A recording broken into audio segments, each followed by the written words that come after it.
We have A Cynic Tells Love Stories by Katherine Glover. Seducing porn stars, falling for straight girls, saying no to a bride price of cattle. So much experience and so little to show for it. Except the stories. A comic mix of memoir, music, and jaded fairy tales. Katherine Glover.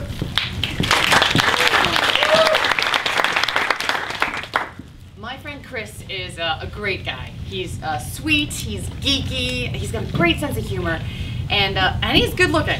He's got these adorable dimples when he smiles, and he's got that whole dark hair with blue eyes thing.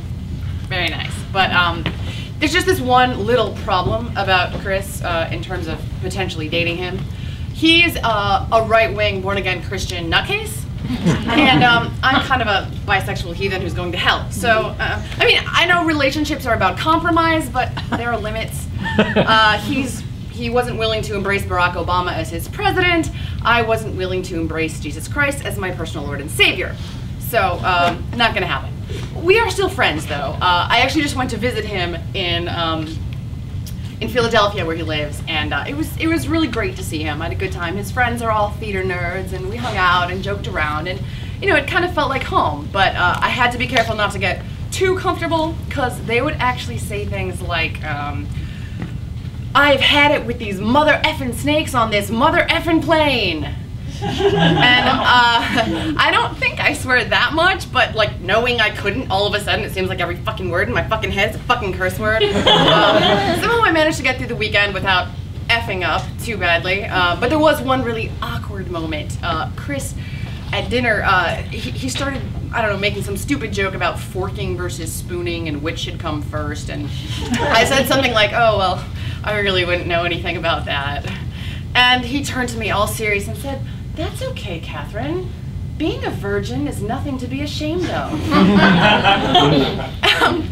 I mean, and he knows me. I mean, I haven't told him details, but I kind of think he has a sense that I'm no stranger to spooning or forking.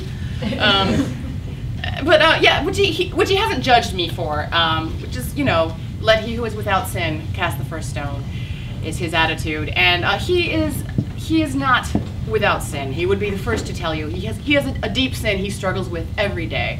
He's very open about it, what he calls his addiction. And he actually has his friends pray for him so that he will have the strength to resist Satan's call to go online and search for flesh. He believes that pornography is a really horrible sin. He thinks it's perverting you know, God's precious gift of sexuality, and he thinks it's degrading to women. And he says to me, "I mean, Katherine, how would you feel if I were to think about you while jerking off?" And I look at him with his blue eyes and his broad shoulders and hair that's just long enough that I could give it a good tug. And I say, "Chris, you really don't want to know the answer to that question."